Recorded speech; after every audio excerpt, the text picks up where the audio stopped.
Bismillahirrahmanirrahim. Assalamualaikum warahmatullahi wabarakatuh.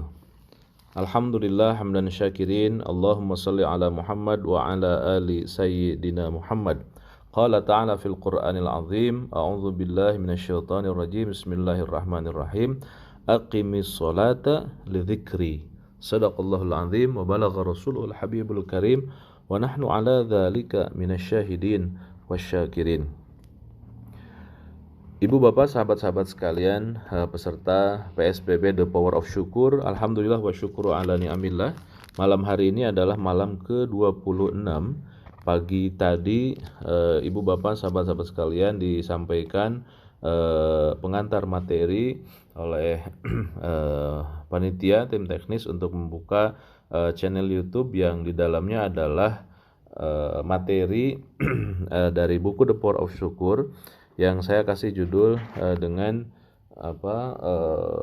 praktek untuk menjadikan kita orang-orang yang pandai bersyukur itu dengan salat. Artinya salat kita harus kita jadikan sebagai prosesi untuk menjadikan diri semakin comfort dengan rencana kita. Terutama kita ingin menjadikan orang yang spirit syukurnya tinggi dan menjalankan keseharian dengan kesyukuran. Artinya sholat kita harus bisa mempertebal kesyukuran.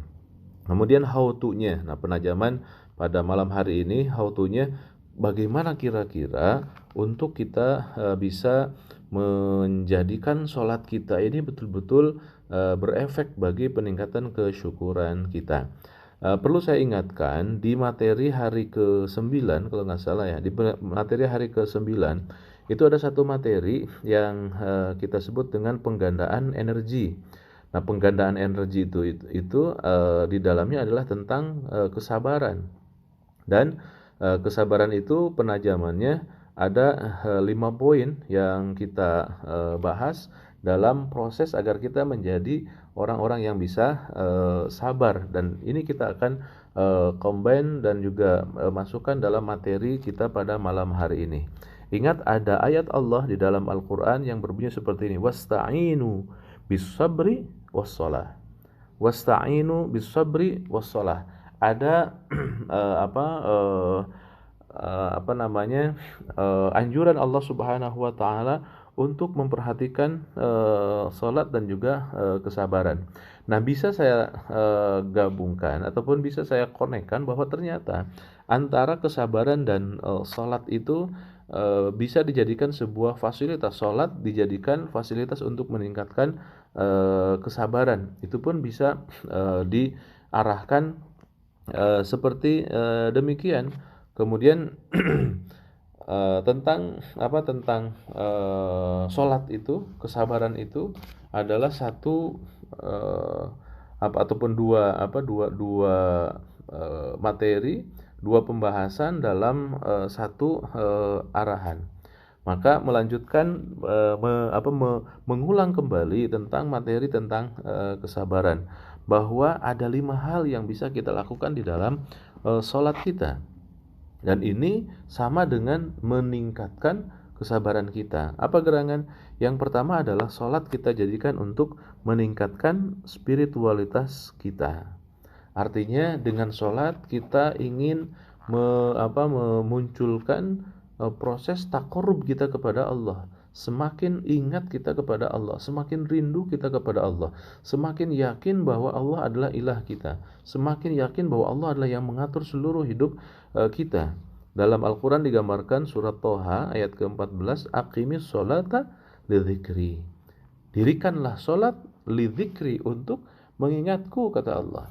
Jadi ketika sholat itu yang ada di dalam adalah bagaimana kita memfokuskan diri untuk mengingat Allah. Maka kalimat iftitah ataupun kalimat yang awal adalah kalimat yang memang untuk disiapkan agar kita selalu ingat kepada Allah. Allahu Akbar, takbiratul ihram. Allah Maha besar. Jadi segala sesuatu yang ada dalam kehidupan kita dikecilkan di dalam sholat, karena kita hanya membesarkan yang namanya Allah.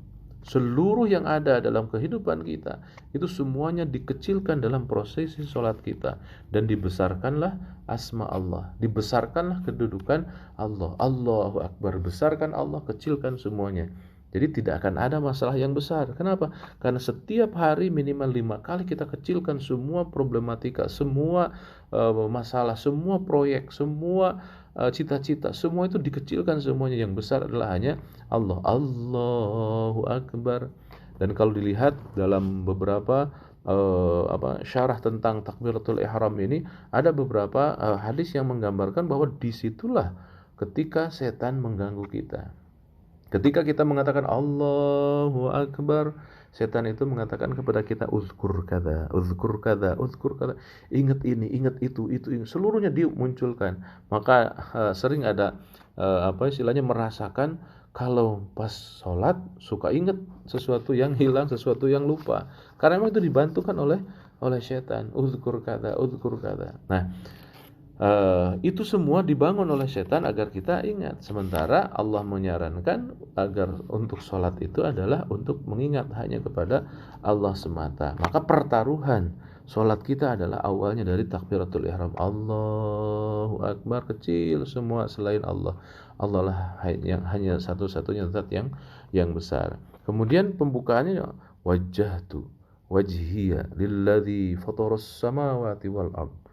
Jadi seolah-olah kita bermuajahah dengan Allah, seolah-olah kita berhadapan, seolah-olah kita betul-betul sedang lapor kepada Allah. Artinya dihadirkan Allah di dalam sholat kita. Inilah proses taqarrub yang kita rasakan di dalam sholat. Pagi kita bekerja sampai siang datang adzan, kemudian kita dekatkan dengan Allah. Bekerja lagi, datang asar, dekatkan lagi terus.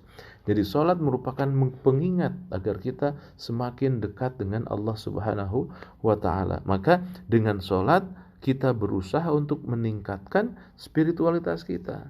Semakin kita betul-betul merasa segalanya hidup kita adalah untuk Allah. Allahus Samad, Allah yang kita seja, Allah yang tujuan kita, Allah hanya satu-satunya.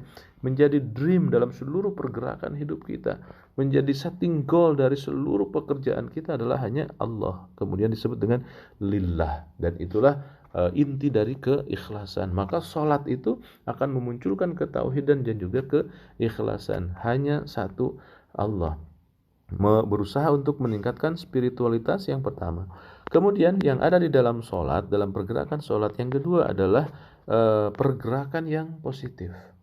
Perlu disadari ada beberapa para pemikir, ada beberapa para ulama yang sudah memiliki panduan bahwa seluruh gerak-gerik dalam sholat kita itu adalah merupakan pergerakan yang sangat positif. Ketika kita berdiri, kemudian mengangkat tangan, kemudian fokus, kemudian disimpan di atas dada dalam posisi kita sedang berdiri, kemudian meluruskan tulang punggung, kemudian ruku kita, kemudian i'tidal, kemudian sujud kita, kemudian duduk antara dua sujud kedua. Seluruh pergerakan itu subhanallah telah diteliti bahwa ternyata itu memancarkan satu gerak energi yang disatukan dengan arah gravitasi bumi dan menghasilkan sebuah energi positif. Tergulung energi positif ketika kita melakukan gerakan, tubuh kita positif, diri kita positif, kemudian digerakkan sesuai dengan gerakan arahan yang ada di dalam tuntunan fiqhiyan. Ternyata itu menghasilkan sebuah energi yang sangat-sangat positif, meresonansikan energi yang sangat baik. Salah satu diantaranya baiknya ataupun juga terresonansinya energi itu adalah mengeluarkan toksin, mengeluarkan racun-racun, mengeluarkan hal-hal yang negatif dalam diri dan dalam tubuh kita. Itu dengan gerak positif ketika melaksanakan sholat. Termasuk juga di dalamnya adalah gerak, itu adalah olahraga. Termasuk di dalam gerak sholat itu pun adalah menggerakkan majrad dam, aliran darah kita. Bayangkan ketika duduk, kemudian berdiri, kemudian sujud, kemudian duduk lagi, berdiri lagi. Itu adalah sebuah proses untuk menggerakkan aliran darah kita. Kita ketahui hadis Rasulullah bahwa jin setan itu di mana? Fi majrad dam, dalam aliran darah. Maka darah kita jangan diam, darah kita jangan mengendap, darah kita jangan tersumbat, darah kita harus mengalir terus. Caranya dengan gerak yang positif. Gerak yang positif selain olahraga, selain olah pernafasan adalah difasilitasi oleh Allah ketika kita satu hari 5 kali menjalankan ibadah sholat. Jadi sholat itu merupakan gerak positif yang memang sudah diaturkan. Kemudian yang ketiga, yang ada dalam sholat itu adalah positif feeling, perasaan kita harus terlatih untuk positif. Bagaimana perasaan yang positif itu? Perasaan positif itu ada dalam al-qanaah, merasa kecukupan.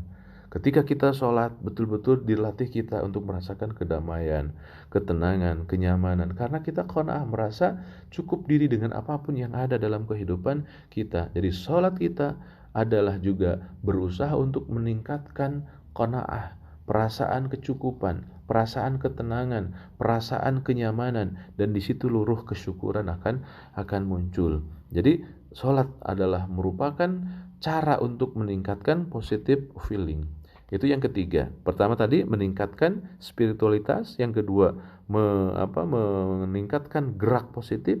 Kemudian yang ketiga adalah positive feeling, melatih perasaan yang positif. Yang keempat adalah positive thinking, berpikir yang positif.